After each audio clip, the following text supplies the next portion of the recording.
अस्सलाम वालेकुम नाज़रीन। उम्मीद करता हूँ आप सब अल्लाह के फजल करम से खैरियत से होंगे। वेब डिज़ाइनिंग की अगली वीडियो के साथ हाज़िर खिदमत हूँ। आज की वीडियो में हम देखेंगे कि आपने जो सेक्शन हमारा हमने पिछली जो बनाया था हमने, उसके बाद हमने सेक्शन बनाया है प्रोजेक्ट का, तो वो सेक्शन हम कैसे बनाते हैं। तो चलिए अब चलते हैं वीडियो की तरफ और फिर बाकी वहीं पे डिस्कस करते हैं। जी, तो ये हमने पिछली हमारी 2 वीडियोज़ की जो ये सारी कोडिंग है, हम पेज कॉन्टेंट बना चुके हैं और प्रोजेक्ट सेक्शन हम इसके नीचे हमने जो है ना वो बनाना है आज हमने।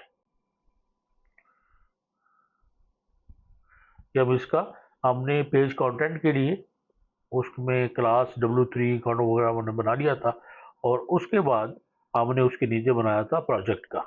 अब प्रोजेक्ट का नेम सिर्फ ऊपर आ रहा था, अब नीचे अब हमने इस पे डिस्प्ले करानी है अपनी जितने भी प्रोजेक्ट की पिक्चर हैं, जैसे हम शो कराना चाह रहे हैं कि हमारे यानी हम काम क्या करती है हमारी कंपनी। तो उस हिसाब से हमने जो है वो ये डिव क्लास हमने ऊपर सबसे पहले लगाई थी प्रोजेक्ट की और उसके बाद हमने एक उसमें H3 हेडिंग लगाया था जिसमें क्लासेस क्लासेस थी और प्रोजेक्ट के नाम से जो हमने लिखा था ये डिव यहाँ पे ख़त्म हो जाएगी और ये जो हमारा ऊपर शो हो रहा होगा हमारा प्रोजेक्ट के नाम से मेन हेडिंग।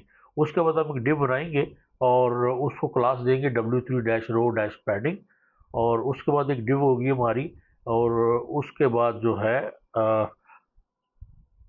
डिव क्लास होगी और उसके बाद हमारा एक डिव क्लास होगी जिसको हम W3 डिस्प्ले कंटेनर के नाम से जो है वो उसका हम उसको क्लास देंगे और उसके बाद नीचे हमारी एक डिव आएगी जिसको हम डिस्प्ले डैश लेफ्ट और W3 डैश ब्लैक। अब जैसे अब ये देख लें कि डिव क्लास में W3 डैश कॉल 13 है, M6 W3 मार्जिन और डैश बॉटम। ये सारी क्लासेस जो है ये W3 स्कूल की वेबसाइट पे है, वहाँ से आप इसको आप कॉपी भी कर सकते हैं, देख भी सकते हैं कि ये कैसे काम करती हैं। और उसके नीचे जो डिव है वो W3 डिस्प्ले डैश कंटेनर और उसके बाद हम एक डिव बनाएंगे, उसमें क्लास देंगे उसको W3 dash display dash left top left और दूसरी क्लास होगी W3 ब्लैक, यानी हमारा जो कलर है ब्लैक आएगा और W3 डैश पैडिंग जितनी भी रिक्वायर्ड पैडिंग होगी राइट लेफ्ट और अप डाउन से वो आगेगी और एच इस डिव में हम उसको नाम दे देंगे। सबसे पहले हमारा आ जाएगी रुताना हाउस, ये हमने लिख दिया कि रुताना हाउस जो है उस पर हमने जो काम किया और उसके बाद हम इसके दरमियान में हम उसकी जो है पिक्चर डिस्प्ले करवाएंगे, यानी same IMG SRC equal images dash रुताना डॉट पिक्चर, या पिक्चर सेलेक्ट करेंगे अपने फोल्डर में से और आर्ट जो है उसका नाम हम दे देंगे रुताना और जहाँ पे पिक्चर डिस्प्ले नहीं होगी तो वहाँ भी नेम उसका डिस्प्ले हो जाएगा, उसके ऊपर आर्ट एज अ नेम आएगा और स्टाइल जो है विड्थ हम इसकी दे देंगे 100% और ये हमारी जो है डिव नीचे इसकी क्लोज हो जाएगी। मेन डिव जो हमारी जो है वो मेन क्लास वो रहेगी और बाकी होगी। तो इसको हम यहाँ पे सेव करेंगे ये सिंपल 3-4 लाइनों को और इसका पाथ हम करते हैं कॉपी और एक ब्लैंक जो है हम एक पेज लेगा टैब उस पर हम इसको पेस्ट करेंगे और देखते हैं कि हमारा ये डिस्प्ले होता है कि नहीं।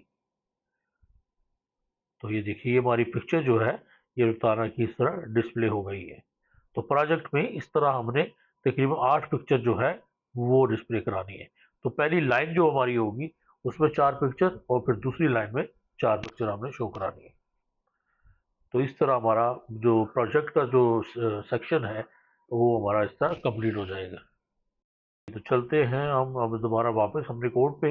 अब हमने क्या करना है कि इतना ही हमने यानी हमारा 2 3 4 5 6 लाइन का जो कोड है दरमियान में, ये पहली क्लास में दरमियान का जो 6 लाइन का कोड है इसको हमने कॉपी करना है और पेस्ट करना है और कुछ सिर्फ और इसके अलावा कुछ चेंज नहीं करना और सिर्फ हमने अपनी पिक्चर चेंज करनी है और पिक्चर का नेम जो है वो हमने ना है। अब इसको हम 4 दफ़ा कॉपी पेस्ट करेंगे क्योंकि पहली लाइन में हमें 4 चाहिए और दूसरी लाइन में 4 चाहिए। तो पहली लाइन में हमारी कोई चेंज नहीं है, हम सिंपल इसको कॉपी पेस्ट करेंगे और अपनी पिक्चर का नेम चेंज करेंगे और उसके बाद पिक्चर चेंज करेंगे। तो सबसे पहली रुताना हो गई। दूसरी हम अपने पिक्चर फोल्डर पे जाते हैं और जैसे ही हम बैक स्लैश करेंगे तो हमारे सामने सारी पिक्चर आ जाएंगी। वो यहाँ से हम देख लेते हैं कि दूसरी पिक्चर कौन सी हमें लगानी है। ये यहाँ पे हम ये आके विलाज है, तो हम विला नंबर 1 ये लगा देते हैं, और तीसरी पिक्चर जो है वो उसको हम लगा देते हैं विला नंबर 2, और आगे फोर्थ में जाके उसको भी हम कर देंगे विला नंबर 3। तो जितने भी हमने ये 3 विलाज जो हैं जो हमने बनाए हैं उनमें से पिक्चर, और आगे जाके उनका हम जो नेम है जो डिस्प्ले होगा उसको भी हम इसको चेंज कर देते हैं, जहाँ पे इसको हम आप विला नंबर 1 कर दें, या कोई भी नेम अगर आप रखना चाह रहे हैं या विला का कोई नेम है तो वो आप दे सकते हैं उसको विला नंबर 1, ये नेम जो है ये डिस्प्ले होगा हमारी पिक्चर के ऊपर, और विला नंबर 2 और नीचे आप दे देंगे उसका विला नंबर 3। तो ये हमारी एक फर्स्ट लाइन जो है हमारा प्रोजेक्ट की फर्स्ट लाइन जो है हमारा ब्लॉग जो है वो तो कंप्लीट हुआ। अब इसको सेव करें और रिफ्रेश करें इसको अपने ब्राउज़र को, तो ये देखिए ये हमारे सामने पूरी 4 पिक्चर्स जो हैं ये हमारी डिस्प्ले हो गई। रोजाना हाउस है, विला 1 है, 2 है और 3 है। आप लोगों ने पिक्चर जो है वो सेम साइज़ की लेनी है, मेरी पिक्चर जो है वो सेम साइज़ की नहीं है, तो इसलिए ये थोड़ा सा इनमें अगर फ़र्क नज़र आ रहा होगा।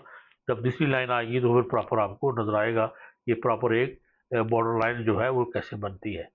तो जब पिक्चर एक जैसी होंगी तो वो ज़्यादा अच्छी लगती हैं बॉर्डर लाइन में उनकी। तो अब जैसे हमारी ये लाइन हो गई, अब ये पूरी हमारा जितना भी कंटेंट है प्रोजेक्ट का ये हमारी एक लाइन है। अब इस लाइन को हमने पूरी को कॉपी करना है, और अब ये कॉपी कहाँ से करनी है, हमने मेन जो हमारी डिव क्लास है उससे यहाँ से लेके यहाँ से इसको कॉपी करना है हमने, और इसको पूरी को नीचे हमने पेस्ट कर देना है कॉपी, और इस डिव से नीचे आके तो यहाँ पे हम उसको पेस्ट कर देंगे। तो ये हमारी दूसरी लाइन भी, अगर हम सिंपल इसी को रिफ्रेश करें, ये रिफ्रेश करते हैं तो ये देखिए ये हमारी पूरी जो है 8 लाइन की पिक्चर जो है ये हमारी आ गई। अब ये देखें ये दरमियान में जो पिक्चर्स हैं ये ऑलमोस्ट जो है एक जैसी हैं, तो ये बॉर्डर लाइन में बड़ी अच्छी आ रही हैं। तो दूसरी पिक्चर जो है वो साइज में जो है वो डिफरेंट है, इसलिए वो नहीं आ रही, लेकिन वो हमने इनको 100% किया हुआ है। अगर प्रॉपर में इनको 80% या 70% करते हैं तो जो हमने वैसे कॉन्टेंट अपने कंटेंट का साइज रखा हुआ है उस हिसाब से फिर ये जो है वो छोटी हो जाएगी। तो बेहतर है कि एक ही साइज़ की एक जैसी पिक्चर जो है अच्छी क्वालिटी की पिक्चर जो है वो इस्तेमाल करें। तो अब हमने क्या करना है कि अपनी दूसरी लाइन वाली पिक्चर का क्या करना है, और कुछ भी नहीं करना, सिंपल हमने वहाँ पे उनकी जो नेम्स हैं वो चेंज करने हैं, और डिस्प्ले नेम जो है वो चेंज करेंगे, और पिक्चर का पाथ चेंज करेंगे। तो ये सब ये जो है जो सेम है, इसको मैंने इरिगेशन कर दिया फर्स्ट वाली को, दूसरी को मेंटेनेंस, और तीसरी को मैंने सॉफ्ट लैंडस्केप, और चौथी को जो मैंने कर दिया है वो है पीएफ हाउस। तो ये पिक्चर में चेंज हो गई, और उसके बाद जो सिंबल हम इसको सेव करेंगे और दोबारा से अपना डिस्प्ले देखेंगे कि ये हमारा डिस्प्ले में ये किस तरह आ रही है। जी, तो ये देखिए ये हमारी पिक्चर्स इस तरह प्रॉपर हमारे प्रोजेक्ट जो है हम उनको शो करा सकते हैं, हम दिखा सकते हैं कि ये प्रोजेक्ट हमने किए हुए हैं।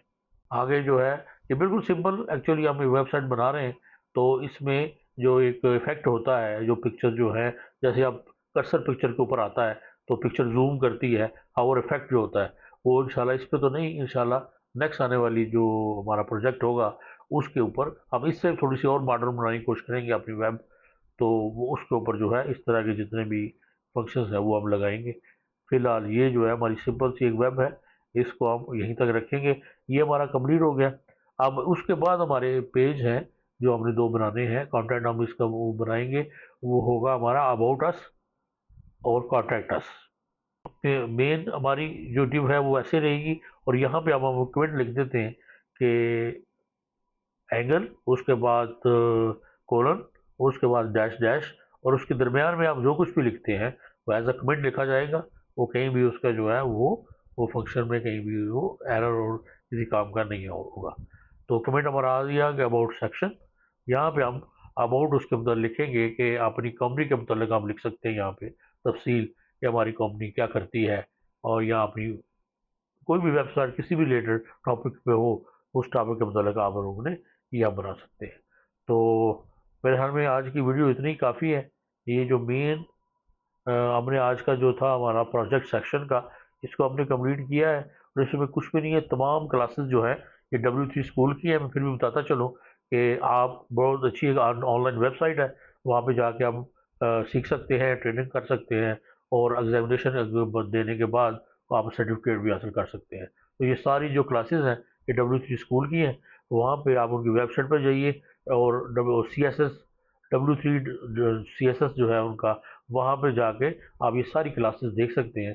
ये क्लासेस किस तरह काम आती हैं और किस तरह ये काम करती हैं सारी क्लासेस। तो ये इसमें क्लासेस, लेकिन में इसमें बिल्ट इन क्लासेस यूज़ करने का ये फ़ायदा ये होता है कि हमें CSS अलहदा से बनानी नहीं पड़ती। सिर्फ हम उसका लिंक दे देते हैं वेबसाइट का, जैसे W3 स्कूल का हमने लिंक दिया हुआ है, तो सारी सिर्फ हम रेफरेंस देंगे, ऑटोमेटिकली हमारी CSS जो है वो बनती जाएगी। इसी तरह जो बूटस्ट्रैप जो 1 2 3 और 4 और आजकल 5 भी है, तो उसमें जो जितने भी काम होते हैं वो हम सिर्फ बूटस्ट्रैप का एड्रेस दे देते हैं। बाकी जो भी नीचे हम उसका कोड लिखेंगे ऑटोमेटिकली वो डिस्प्ले होगा, वो फंक्शन जो है वो अप्लाई हो जाता है।